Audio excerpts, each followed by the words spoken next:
ने असाइनमेंट ये दिया था कि ये जो आप लोग जो ये पढ़ रहे हैं, ये आप लोग इससे कहे कि व्यक्तिगत जीवन में अस्वीकार कैसे लाभ हो, ये जो आपने सीखी है ये कैसे आपके जीवन में लागू करेंगे, कैसे लाभ होगा, ये बात को पूछा गया, एक रिफ्लेक्टिव असाइनमेंट।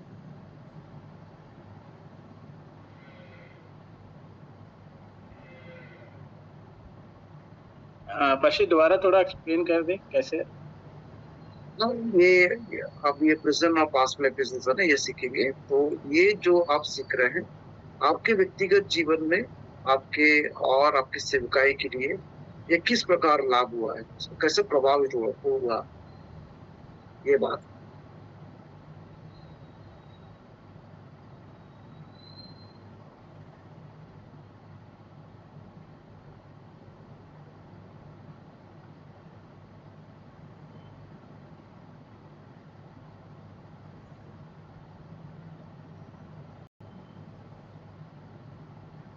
सर कितने पेज का है, ऐसा भी कुछ है?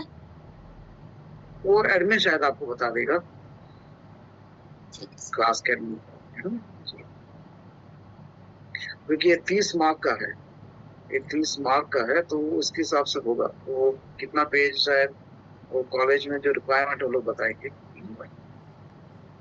जी सेम दूसरों के जैसे ही होगा, 5 से 7 पेज तक। हाँ उसी को। ठीक है, आगे आगे हम आगे बढ़ेंगे। अभी जो पत्री है कोलोसियों की पत्री, ये भी है ना एडी 60 में, ये भी रोम के करार ना कोटरी में रहकर लिखा हुआ एक पत्री है कोलोसियों की पत्री। और कोलोसे के कलीसिया के लिए लिखा गया था, ये बात है।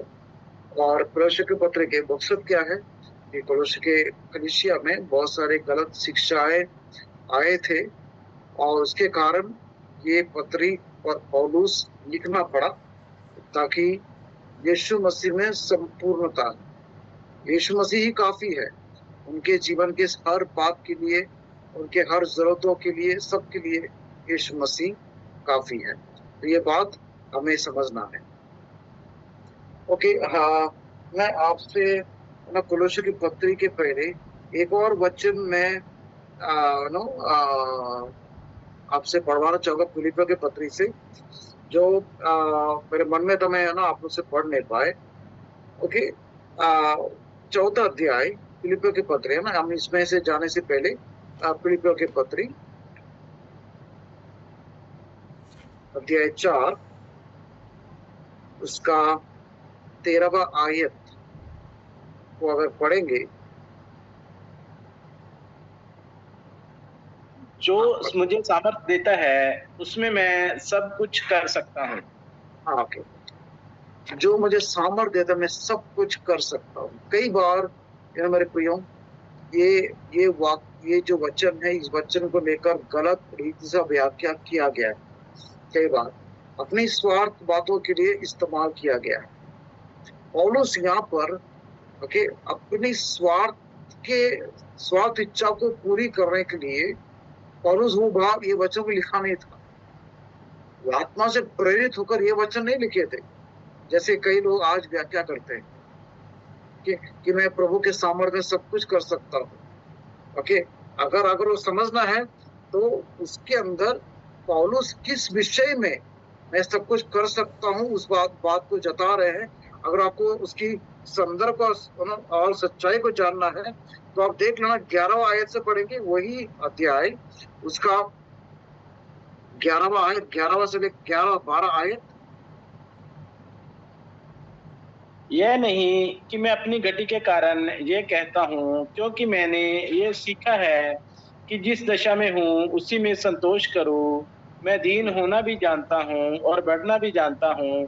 हर एक बात और सब दशाओं में तृप्त होना, भूखा रहना और बढ़ना घटना सीखा है।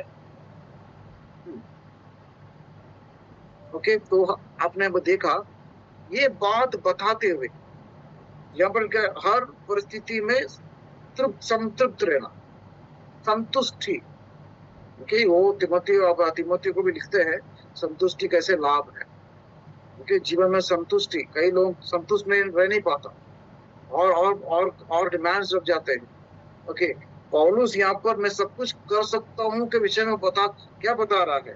संतुष्टि के विषय में बता रहा है कि जहां पर भी जरूरतमंद है, कभी कभी उनको है ना, जब जरूरत है उसके बारे में बताते हैं। कई बात है उनके पास, तो है ना चीजें हैं जिसमें वो संतुष्ट है। और तो उनके जीवन के हर परिस्थिति में भी संतुष्ट रहना, संतृप्त रहना, ये सीखा है उन्होंने, ऐसा जीवन बिताया है। ये बताते बोले कि मसीह यीशु में वो सामर्थ्य है कि ये मैं सब कुछ कर सकता हूँ। संतृप्त रहना, संतुष्ट जीवन जीना, ये बात मैं प्रभु यीशु के सामर्थ्य से मैं कर सकता हूँ। ये सब कुछ मैं कर सकता हूँ। और कई बार उस बातों को हटाकर सिर्फ आखिरी वचन को निकालकर व्याख्या करके, है ना, मैं सब कुछ कर सकूं की व्याख्या करते हैं, बहुत गलत। इसलिए प्रियो, जब आप है ना आज जब अनेक वचन के स्टूडेंट बनकर, विद्यार्थी बनकर जब आप वचन पढ़ते हैं, ओके, वचन का अनुवाद करते हैं, वचन पे न्याय होनी, ओके, वचन के साथ अन्याय नहीं होना है, क्योंकि ये पवित्र आत्मा से प्रेरित होकर लिखा है। और जैसे मैंने बताया, ये जो आयतें हैं और ये सारे 15वीं शताब्दी में होगी, उससे पहले कलीसिया को इस प्रकार की व्याख्या लोग नहीं जान पाते थे ना, उनके पास बाइबल भी नहीं था उनके हाथ में, और जब व्याख्या होती तो इस प्रकार की व्याख्या नहीं होता था। आज जो वचन है ना 15 शताब्दी का जब इस तरह का जब आयतें आने लगी, तो फिर इस प्रकार का व्याख्या आने का संभावना हो। और ज्यादातर वो ऐसे व्याख्या जो है कि ये भी ज्यादातर 20वीं शताब्दी से शुरू की है इस प्रकार की, क्योंकि हमें प्रभु के वचन जो है बहुत ही गंभीरता के साथ, भयभीत के साथ व्याख्या कर रहा है कि हमारी स्वार्थ इच्छा के लिए कभी वचन निकाल कर व्याख्या नहीं करना है। ओके, ये बात हमेशा मन में रखकर हम आगे बढ़ेंगे। ठीक है,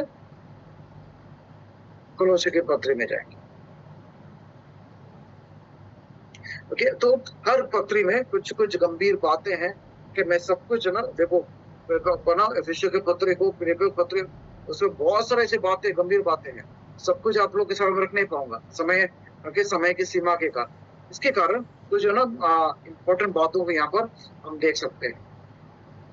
तो यहाँ पर देखते हैं कि कलोसियों के कलीसिया में भी इस प्रकार की गलत शिक्षाएं घूम रहे थे।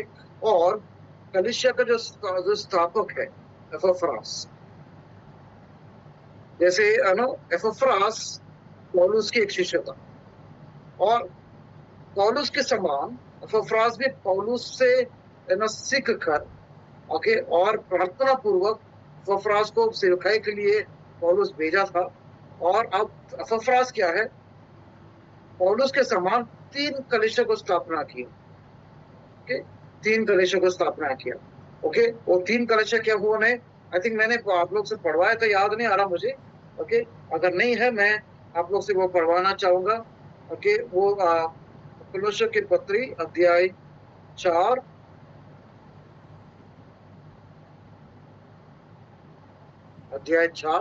और उसका 15वां आयत,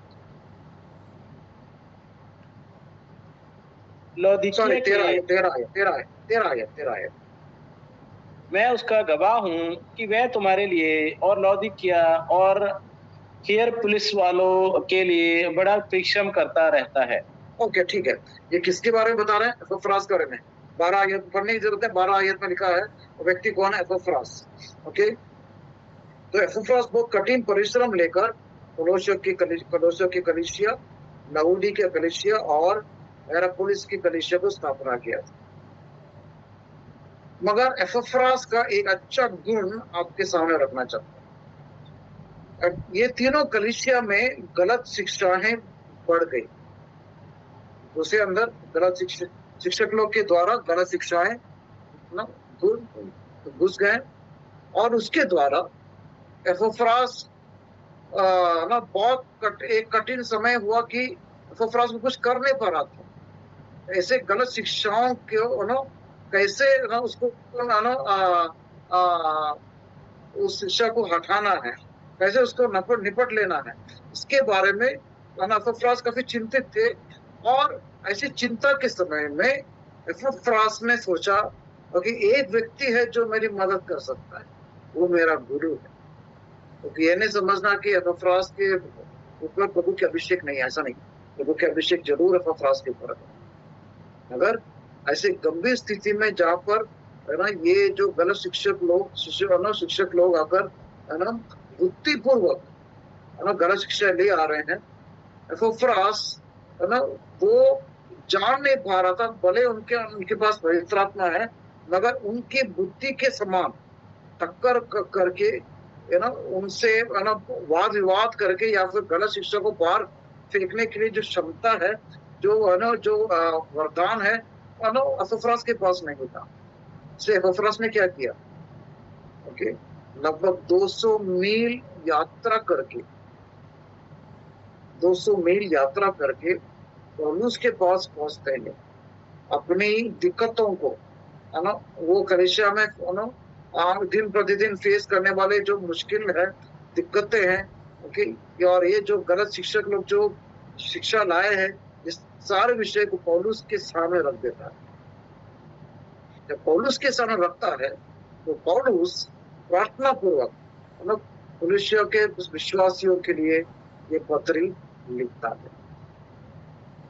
तो उसके अंदर काफी लोग भी जुड़े हुए हैं, ओके, क्योंकि ये सब पौलुस के साथ था, ओके। तो हम जानते हैं पौलुस तिमोथी है, टाइकिकस है, उसके बारे में हमने, या टिकिकुस हमने पिछले क्लास में देखे थे, फिर ओनेसिमस उसके बारे में देखे थे, अरिस्टार्कस उसके बारे में भी हमने देखा कि फिलेमोन का पढ़ के ये फिलेमोन का बेटा समझते हैं, अरिस्टार्कस, मरकुस है और एपफ्रास, ओके, जो ये 3 कलीसिया स्थापना किए थे।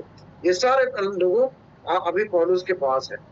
पौलुस के पास एपफ्रास किस मकसद के साथ पहुंचा, वे अभी आपने जान लिया। उनसे मदद मांग रहे हैं, ये गलत शिक्षक लोगों को मैं कैसे जवाब दूं, या फिर ये शिष्यगणों को आगे चलाना और कलीसिया के जो विश्वासी गण है उसको मैं कैसे जवाब दूं। तो पौलुस कभी भी है ना ये 3 कलीसिया के विश्वासी गणों को कभी देखा नहीं था, कि पौलुस ने स्थापना नहीं किए थे, पौलुस ने कभी इस विश्वासियों को नहीं देखा, मगर एपफ्रास के द्वारा, ओके, वो ना वो कलीसिया के विश्वासी गणों को समझ पा रहे हैं, उनके दिक्कतें गलत शिक्षक लोग क्या कर रहे हैं वो समझ पाए, इसलिए वो कोलोसियों के पत्र लिख रहा, ये बताने के लिए यीशु मसीह कैसे संपूर्ण है, और हमारे लिए कैसे वो पर्याप्त है। ये बातें वहां पर बहुत जोर से जिक्र करते हुए न लिखता है। इसमें से मुख्य बात है क्या है, यीशु मसीह की संपूर्णता, वो बात बताना जरूरी है।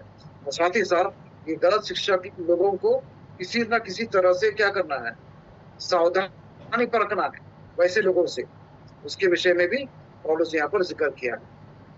ओके, यूदा के पत्री में या ये गलत शिक्षक लोगों के विषय में एक अलग रीति से विवरण किया है, और समय होगा तो ही मैं विवरण कर पाऊंगा, नहीं तो नहीं होगा, क्योंकि हम इसी पत्र में ज्यादातर फोकस करेंगे। तो यहाँ पर हम कोलोसी 2:8 पढ़ेंगे, 2:8 कोलोसी के पत्र 2:8 आए। चौकस रहो कि कोई तुम्हें उस तत्व ज्ञान और व्यर्थ धोखे के द्वारा अपना आहेर न बना ले, जो मनुष्य की परंपराओं और संसार की आदि शिक्षा के अनुसार तो है, पर मसीह के अनुसार नहीं। तो मसीह के अनुसार नहीं, ओके। तो संसार के रीति से कुछ परंपराएं हैं, ओके, जो बहुत ही खोखला है और धोखेदार है, वैसे सिद्धांत है। और यहाँ पर क्या लिखा है कि कोई तुम्हें ऐसे बातों से तुम्हें वापस एक गुलाम ना बनाए, एक कैदी ना बनाए, सावधानी पर के, ओके। ये संसार की जैसी सब बातें हैं जो लोगों की परंपरा से आती है, और ये मसीहा से नहीं। ओके, कलीसिया में ऐसे कई सारी परंपराएं हैं जो गलत शिक्षक के तौर से आते हैं, हमें सावधानी परखना है। जो यीशु मसीह की परंपरा से अलग होकर यीशु मसीह ने हमारे सामने रखा हुआ फिलॉसफी या सिद्धांत से अलग है, ये संसार के सिद्धांत है, गलत शिक्षक, उसकी सारी बातें बहुत ही गलत है, वो हमें समझना, उसकी धोखा को हमें समझना बहुत जरूरी है। इसके लिए पौलुस क्या बता रहे हैं, मसीह यीशु के सिद्धांतों पर बने रहना बहुत जरूरी है। मसीह यीशु ओके कैसे संपूर्ण कि वो हमारे में क्या क्या किया है, मसीह में यीशु के द्वारा हमें क्या मिला है, ये सब ओके अच्छी तरह से समझाने की कोशिश में पौलुस ना वहां ना कोशिश कर रहे हैं। ठीक, तो हम यहाँ पर देखा क्या है कि कोई तुम्हें कैदी ना बनाए, no one takes you captive, या गुलाम ना बनाए उनकी सिद्धांतों पर, ओके, जो मनुष्य की परंपरा से है, ओके, और इस संसार के बेसिक जो भी शिक्षक है सुनो उससे नहीं, हमेशा मसीह में होना चाहिए। एक उदाहरण के रूप में आज के अगर देखा जाए, ओके, आज का देखा जाए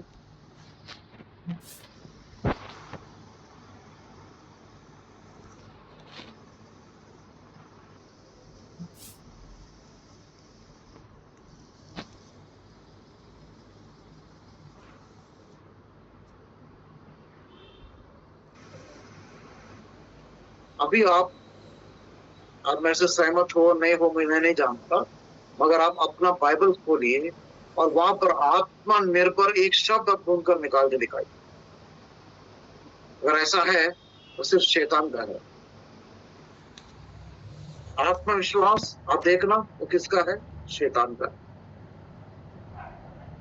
मगर कभी भी वो एक धोखा है करके हमारे सामने प्रस्तुत नहीं किया गया है, हमारे सामने वो ना वो हमारे सामने ऐसा दिखाई नहीं दिया। कई बार कलीसिया की आंखें अंधे हैं, आंखें हैं अंधे। शैतान की ये जो खूबियां हैं, आत्मनिर्भर, उनके आत्म स्वाभिमान जो है, और उनके आत्म भरोसा जो भी है, सेल्फ कॉन्फिडेंस, सेल्फ डिपेंडेंस, ये जो हम बोल सकते हैं। अब यूहन्ना 5 जरूर देखा होगा, समय नहीं हो जरूर पढ़ के देखना। वहां पर यीशु क्या बोलते हैं, मनुष्य पुत्र अपने आप स्वयं कुछ नहीं कर सकता, अपने आप कुछ नहीं कर सकता। वहां पर यीशु क्या बोलते हैं, जो पिता करते हैं वही देखकर करता हूं, जो पिता बोलते हैं मैं वही बोलता हूँ, जो पिता ने मुझे कहा है वही मैं बोल रहा हूँ, मैं स्वयं कुछ नहीं बोल रहा हूँ, मैं स्वयं कुछ नहीं कर रहा हूँ। आप बताइए इसके अंदर यीशु मसीह की शब्दों में कौन सा आत्मनिर्भर है, कौन सा आत्म भरोसा है? हमेशा वो पिता पर अपना भरोसा रखा, पिता पर अपना, है ना, उनका अभिमान पिता पर था, पिता को महिमा के लिए जिया, पिता की महिमा के लिए। हमेशा आत्मनिर्भर नहीं, पिता पर निर्भर था। दाऊद से पूछे, एक बड़ा राजा है, वो क्या कहते हैं, वजन से तो पढ़कर देखना, वो क्या बोलते हैं, यहोवा परमेश्वर मेरा ढाल है, वही मेरा भरोसा है। स्वयं भरोसा नहीं है मेरे प्रियो। मनुष्य के कलीसिया में यही बात हुई, और पौलुस क्या बोल रहे हैं, इस प्रकार की गलत सिद्धांतें जो मनुष्य की परंपरा से आई है, या आत्मनिर्भर, ये सब क्या है, परंपरा से आई हुई है। कहीं ना कहीं यहाँ सारे ना चीजें हमारे अंदर घुस गए हैं, हमको लगता है कि ये सारे सही है, मगर आप वचन के आधार पर वचन के दर्पण में देख ले,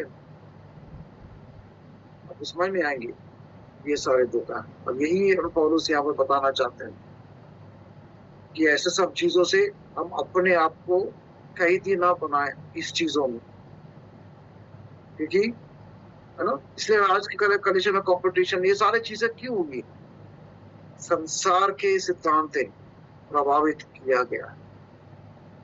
हमें यहाँ से बाहर निकलना जरूरी है मेरे प्रियो, कि समझें कि वचन क्या सिखाता है। इसलिए आप इस क्लास में हमेशा हर समय बताइए, आप इस क्लास में है, आप यूं ही नहीं बैठे हैं, प्रभु की आत्मा वचन के द्वारा हमें कुछ बातें सिखाती है, आपको कुछ बातें सिखाती है,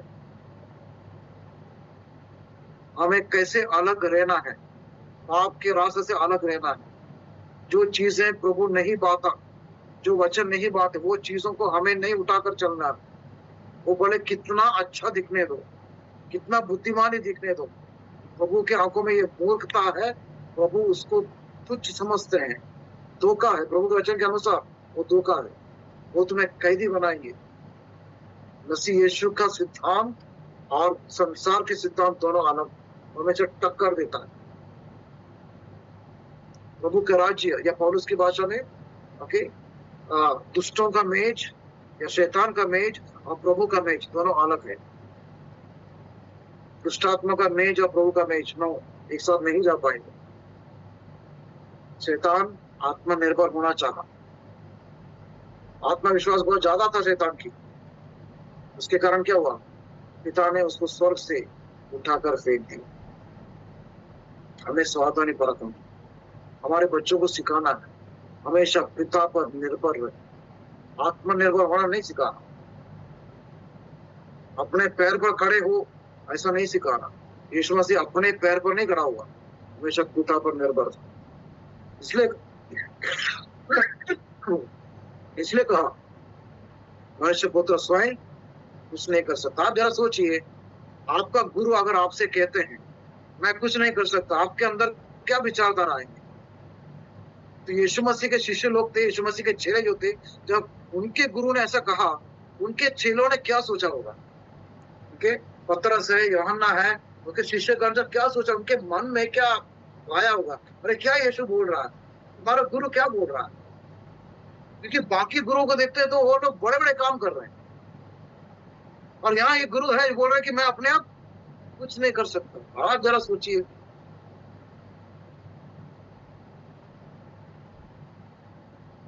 है ना? इसलिए हमें आज वचन समझना जरूरी है, प्लीज। और वचन समझिए कि पौलुस के पवित्र आत्मा के द्वारा क्या बताना चाहता। प्रभु ने हमें पवित्र आत्मा क्यों दिया है? स्वयं निर्भर होने के लिए नहीं, आत्मा पर निर्भर होना, पिता पर निर्भर होना। इसलिए गवाह कर नहीं हो सकता कि आत्मा के बिना, प्रभु के बिना नहीं, कुछ नहीं। जैसे यीशु ने कहा मेरे बिना तुम कुछ नहीं कर सकता, क्योंकि यीशु भी पिता के बिना कुछ नहीं किया। आज जैसे पिता ने यीशु को भेजा, पुत्र को भेजा, वैसा आज यीशु हमें भेजा है। इसलिए यीशु के बिना हम कुछ नहीं कर सकता। इसलिए पिता का प्रेम में, जहां आशीष के वचन बोलते पिता का प्रेम, पवित्र और यीशु का अनुग्रह, पवित्र सहभागिता, ये मिलकर काम होती है। हम अपने आप कुछ नहीं कर सकता। सेवकाई में प्रियो, हम अपने आप कुछ नहीं कर सकते। सब कुछ उस महान पिता का करुणा, उसकी अब बनाई है और कुछ नहीं। तो ये बात हम यहाँ जान पाए। और दूसरा वचन आप पढ़ेंगे 19 जहाँ पर यहाँ बताया गया है, दूसरा अध्याय उसका 9 और 10। क्योंकि उसमें ईश्वर की सारी परिपूर्णता सदैव वास करती है, और तुम उसी में भरपूर हो गए हो, जो सारी प्रधानता और अधिकार का श्रोमणी है। यस, तो यहाँ पर देखते हैं कि पिता पर या फिर मसीह यीशु पर पूरी तरह से निर्भर क्यों होने के कारण क्या है? क्योंकि मसीह यीशु का जो सिद्धांत है संसार के सिद्धांतों से अलग है, वो मनुष्य की परंपरा से अलग है। यीशु का सिद्धांत क्या है? ये क्या है? ये संपूर्णता, मसीह प्रभु परमेश्वर की जो संपूर्णता है, एक शारीरिक रीति से आज यीशु मसीह के द्वारा ओके आज वो पूरा हो चुका है, और वो हमारा सिर है, उधर से सारा अधिकार और सामर्थ आता है। उसी के पास सारा सामर्थ अधिकार है, और हम उसी में संपूर्ण हो चुके हैं। वो मसीह की यीशु का संपूर्णता आज हमें दी गई है। हालेलुया। इसलिए यीशु पर निर्भर होना, यीशु ही संपूर्ण है। यही बात पौलुस, ये 2 केंद्र जो वचन है, इस पर कोलोसे के पत्र निर्भर है पूरी तरह से। इसके ऊपर वो किया गया है कि इस पर उनके गुमराह है। तो ये अपना हमें समझना बहुत जरूरी है कि कैसे यीशु मसीह सब कुछ हमारे लिए है। कि उसके बारे में और ज्यादा विचार हम देखेंगे। आगे बढ़ते हैं।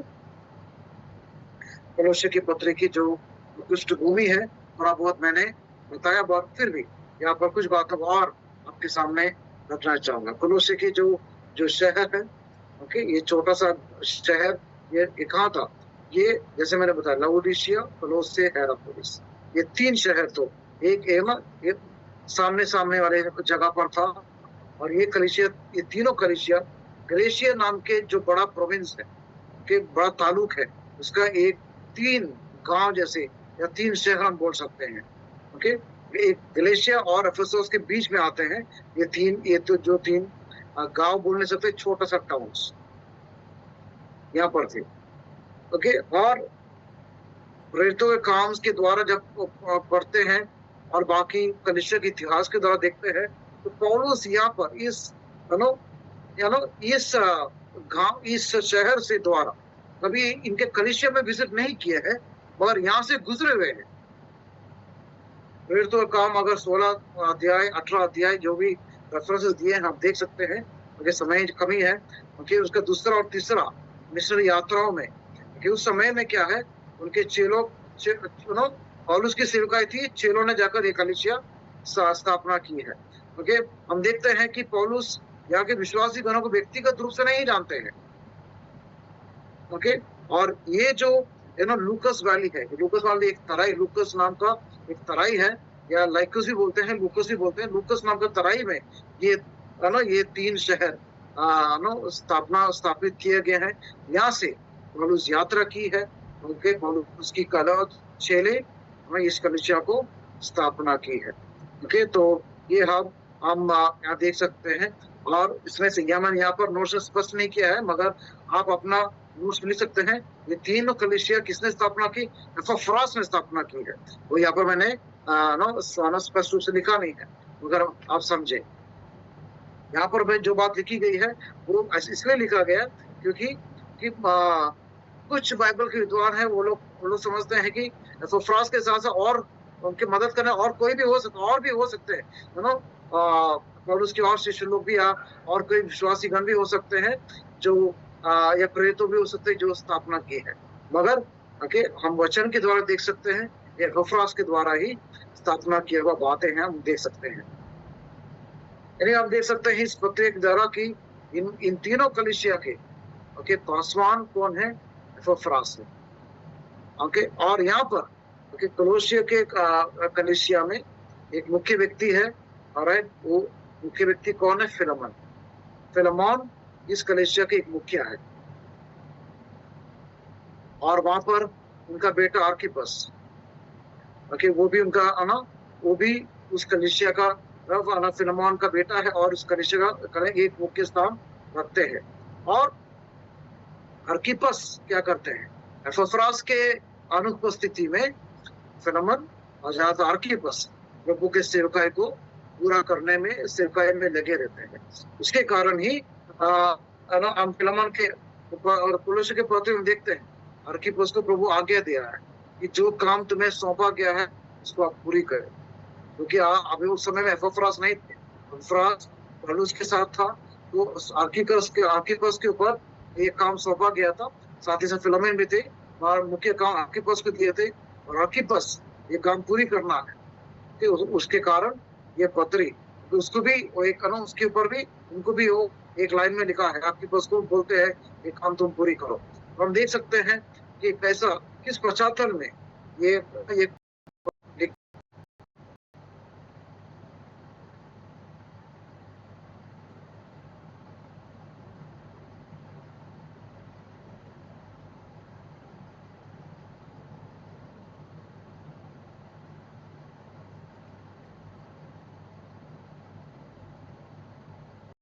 Recording in progress.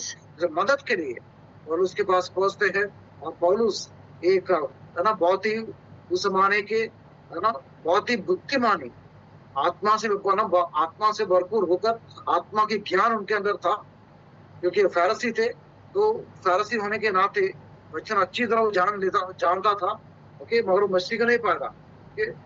दमस्कस के उस घटना के बाद पवित्र आत्मा से भरने के बाद और फिर लगभग उनके वचन अनुसार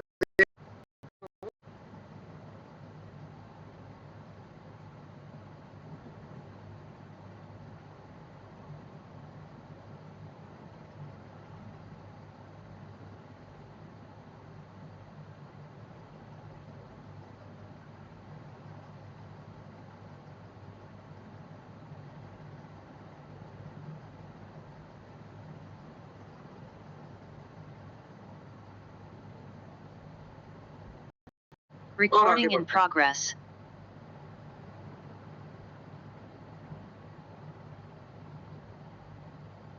किस संदर्भ में लिखा गया, ये लिखने का संदर्भ जैसे मैंने ऑलरेडी यहाँ पर बताया गया है। और फिर भी